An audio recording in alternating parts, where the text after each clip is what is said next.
Radio Kédougou, le journal avec Sotelma Malitaire.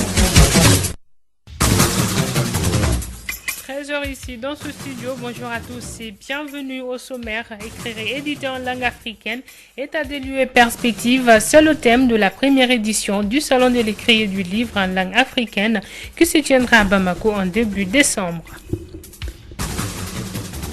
Rencontre d'échange et de formation dans 16 localités de Gao, Tombouctou et Kidal en vue d'instaurer la paix et le dialogue social. Cela à l'initiative du Centre pour le dialogue humanitaire. On parlera également de l'actualité internationale dans cette édition qui nous conduira aujourd'hui en Centrafrique où la capitale a connu de nouvelles violences. C'est tout pour les titres. Le développement dans un instant avec Oumou Dombele.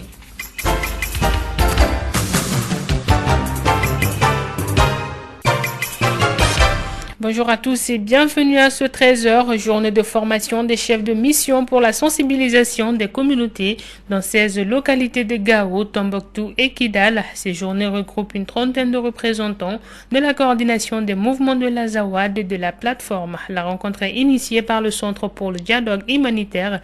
Les précisions avec Kassim Traoré. Ces journées de formation à l'intention des membres de la SEMA et de la plateforme font suite à la rencontre d'il y a un mois qui a eu lieu entre les deux groupes à Anefis. Abdelkader Sidibé, chef de la mission du Centre pour le dialogue humanitaire. Ces journées vont permettre de donner des éléments de langage aux différentes chefs de mission composées de la SEMA, mais aussi de la plateforme, pour leur permettre d'aller vers la sensibilisation des communautés, mais également de donner les éléments essentiels par rapport à l'accord du 20 juin 2015. Et dans cette salle, vous avez 16 personnes de la CMA, 16 personnes de la plateforme qui sont réparties entre 16 missions et dans chaque mission vous allez avoir 2 représentants de la CMA et 2 représentants de la plateforme. La rencontre d'Anefis a été bénéfique selon Almou Agmohamed, représentant de la CMA. C'est un travail qui a commencé à Anefis, qu'il faut continuer et qu'il faut pérenniser, qu'il faut mettre à la disposition de nos populations sur le terrain. Cet exercice va s'inscrire dans cette droite ligne, dans cette logique. Anefis a été une occasion d'aplanir beaucoup de divergences dans différents domaines. Azaz Agloudagdag, représentant de la plateforme. Nous avons pu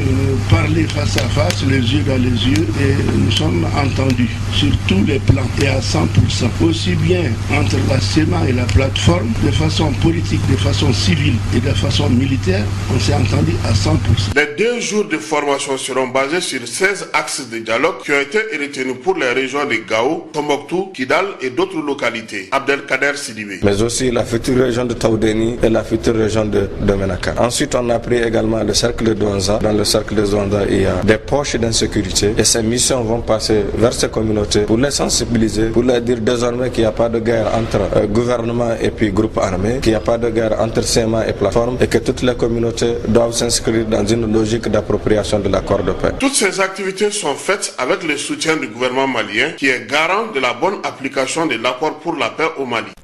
Les autorités de la commune 4 veulent mettre fin au pédicasino dans les rues. La mairie de la commune 4 a convoqué hier une réunion pour parler de ces jeux de hasard chinois appelés petits casinos.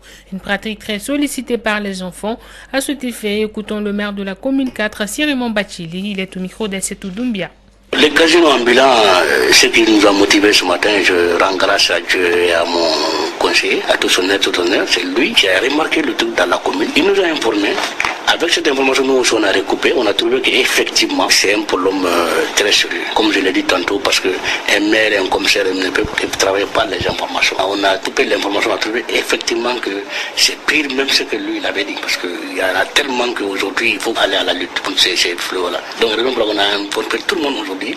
Parce que les enfants qui font ça, ce n'est pas d'autres enfants, c'est nos enfants à nous-mêmes. C'est nos enfants. Donc il faut que d'abord, nous, parents d'élèves, on arrive à éduquer nos enfants, on arrive à canaliser nos enfants pour qu'ils ne puissent pas aller dans ce créneau-là. Et deuxièmement, on appelle les forces de sécurité pour qu'ils nous aident à la lutte contre ce fléau. Donc à partir d'aujourd'hui, le combat est déclenché. En tout cas, nous, on n'attend pas les autres communes ou le district, non. Nous, en tant que commune 4, on va faire le combat. Et d'autres communes vont nous joindre dans la lutte. Simon Bachili, maire de la commune 4, informer les Maliens sur les opportunités de financement des latrines dans les villages des régions du Koulikoro, Ségou, Sikasso et Mopti. C'est l'objet d'un téléthon en faveur de l'assainissement dont le lancement a eu lieu hier à la Maison de la Presse. Le téléthon aura lieu le 19 février 2016, mais avant, le comité technique composé de plusieurs organisations mobilise les bonnes volontés afin de trouver le financement des latrines dans les villages. Les précisions avec Dounatier Dao, membre du comité technique. Il est au micro d'André Traoré.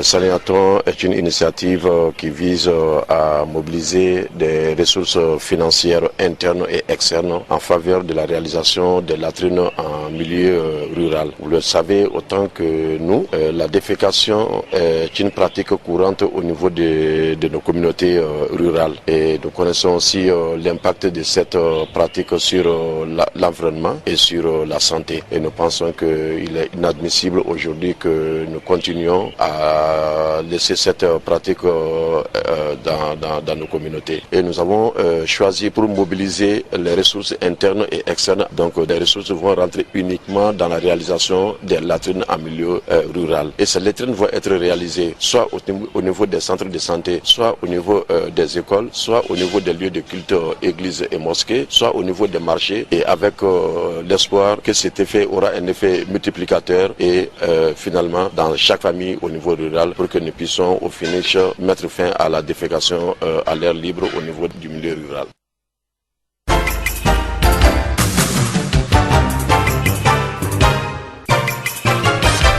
13 heures passées de 8 minutes, place maintenant à la page inter de cette édition. Depuis le 26 décembre 2013 et les événements qui ont embarrassé Bangui, la Centrafrique semble s'efforcer inexorablement dans un nouveau cycle de haine intercommunautaire.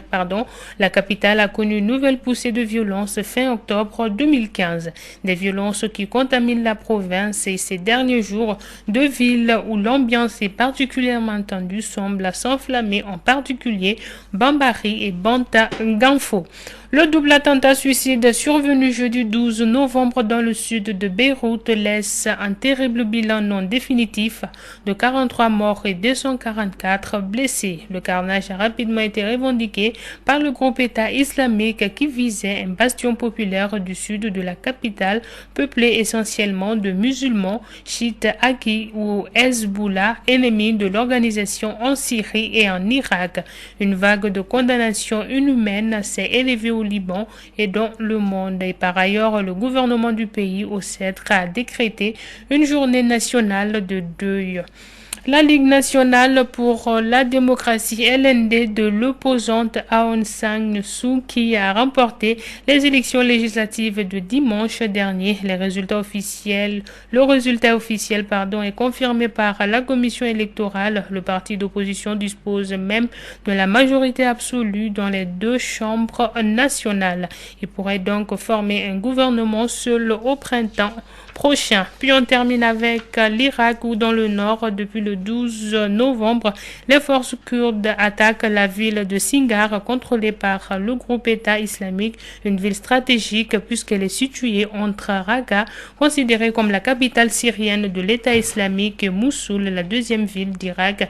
Elle est aussi sous le contrôle de l'organisation terroriste. Et ce vendredi, d'après l'AFP, les forces kurdes irakiennes sont parvenues à entrer dans la cité ravagée.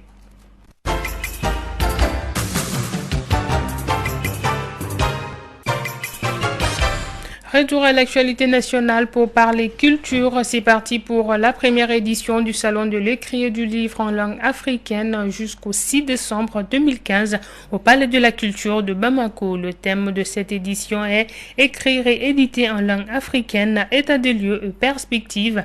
Un thème pas choisi au hasard car au Mali, le pourcentage de l'écrit dans les langues africaines n'est pas à la hausse. Le salon est en effet organisé par AfriLivre en collaboration avec l'Association des éditeurs francophones au sud du Sahara. On en parle avec Mariam Kouyaté.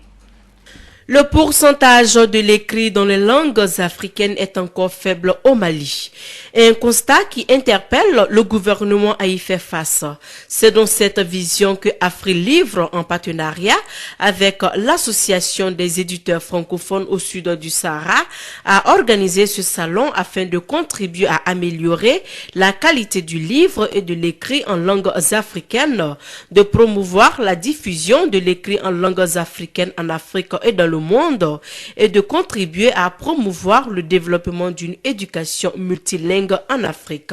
Ce salon de l'écrit et du livre en langues africaines sera donc l'occasion de dégager des perspectives pour le développement d'un environnement lettré plus dynamique dans les langues africaines. Nombreux sont des participants venus de plusieurs pays d'Afrique de l'Ouest, de l'Est et du Centre qui prennent part à cette édition. Plusieurs activités sont prévues au cours de cette rencontre. Il y aura entre autres des échanges, des expositions de livres, des animations et des activités de récréation. Ce salon se tient au Palais de la Culture jusqu'au 6 décembre. Et voilà, donc sur ce se referme ce journal d'information. Présentation Moudombele, mise en onde Fatou Fall. Je vous dis à très bientôt sur les 101.2.